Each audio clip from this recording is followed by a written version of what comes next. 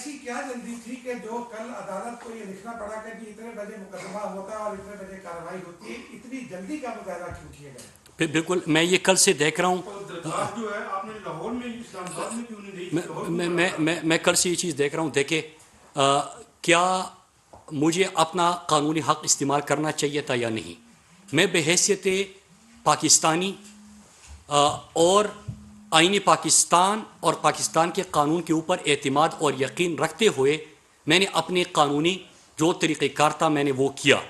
اس کے بعد کون سا طریقہ کار ہونا چاہیے تھا، ادارے کو کس انداز سے کرنا چاہیے تھا، یہ ادارے کا اپنا مینڈیٹ ہے. میرے خیال سے اس کا سوال تو مجھ سے نہیں بنتا. آپ وفاقی وزیر ہونے کے ناطے جس انداز میں آپ کی درخواست کے اوپر کارروائی کی گئی ہے ادارے کی جانب سے، آپ اس پہ کوئی انکوائری اور کوئی نوٹس لے رہے ہیں کہ ایک تو اس پہ کارروائی ہو، دوسرا عدالت میں بارہا آپ کی مخالف پارٹی کی طرف سے آ رہا ہے کہ جو بات ٹی وی چینل پہ بیٹھ کے کی گئی تھی اس کے بجائے جو آپ کی درخواست ہے وہ اٹ سیلف آپ کے زیادہ خلاف جا رہی ہے کہ اس میں بالکل ایگزیکٹلی چیزوں کو مینشن کر دیا گیا درخواست میں. تو اس کے اوپر بھی پلیز تھوڑا سا بتا دیں. اور ایک اور امپورٹنٹ چیز آپ نے کارکردگی کی بات کی. ہم جہاں بیٹھے ہیں یہاں سے قریب 3 ٹول پلازے ہیں، مری، سنجانی، پشاور کی طرف اور مندرہ. تینوں ٹول پلازوں کی اگر ہم بات کریں تو نیشنل ہائی وے پہ تینوں ٹول پلازوں سے 4-4 5-5 کلومیٹر دونوں سائڈ پہ روڈ بری طرح متاثر ہوا ہے. تو پھر سر کارکردگی عام شہری کس طرح سے دیکھے کہ جب ایک طرف پوسٹ آفس کے ملازمین احتجاج کر رہے ہوں نجکاری کے خوف سے بھی اور اپنی تنخواہوں کے بڑھنے اور اس طرح کی چیزوں پہ، دوسری جانب سڑکیں جگہ جگہ اس قدر ٹوٹی ہوئی ہوں کہ ہم اپنی گاڑیاں لے کے جاتے ہوئے ڈرتے ہیں. آپ حتیٰ کہ موٹر وے پہ بھی بالکل ٹھیک. دیکھیے میں آپ کا شکریہ ادا کرتا ہوں، میں آپ کا شکریہ ادا کرتا ہوں اور اس انداز سے شکریہ ادا کرتا ہوں کہ یہی تو میں چاہتا ہوں کہ بحث ان چیزوں کے اوپر ہو. اور پاکستان میں پرانی سڑکیں تھی 13,000 کلومیٹر، جو کہ آپ کو پتہ ہے کہ جی ٹی روڈ آپ کی ساؤتھ پنجاب، بلوچستان، کراچی سے چمن کوئٹہ جو آپ حوالے دے رہے ہیں، میں اس طرح اور حوالے دے سکتا ہوں، یہ خستہ حالی اور بری طرح تباہ تھی. تو اس میں ہم نے کیا کیا کہ آپ کے میاوالی، مظفر گڑھ، بلکسر یہ سڑک ہم نے اٹھا لی اور اس کے اوپر آج جب میں آپ سے بات کر رہا ہوں کام کا آغاز ہو گیا. ٹھیک، جو آپ کے پاس بجٹ جتنا ہوتا ہے اور آپ کے پاس ریونیو کتنی ہوتی ہے اتنی آپ نے سڑک بنانی ہے. نمبر 2، کراچی سے چمن کوئٹہ سڑک کو خونی سڑک کہتے ہیں.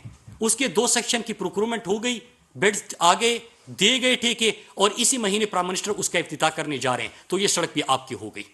پھر تیسری جی ٹی روڈ تیسری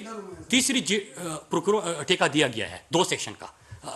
تیسرا اور پرائم منسٹر کی افتتاح کا انتظار ہے، بلوچستان حکومت سے بات ہو گئی ہے.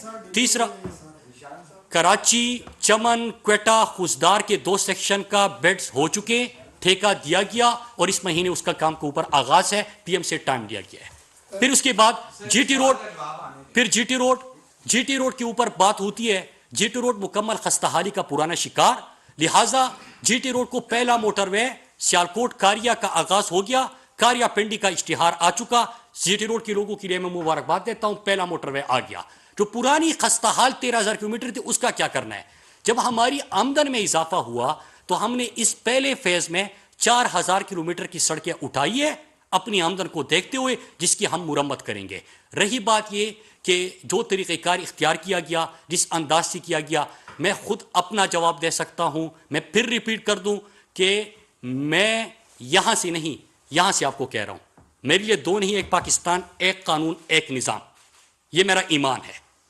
میں نے اپنا قانونی طریقہ کار اختیار کیا. طریقہ کار کیا ہونا چاہیے تھا اس کے آگے وہ ادارہ بہتر سمجھتا ہے، ان کا مینڈیٹ ہے کہ وہ اس کس انداز سے کرے.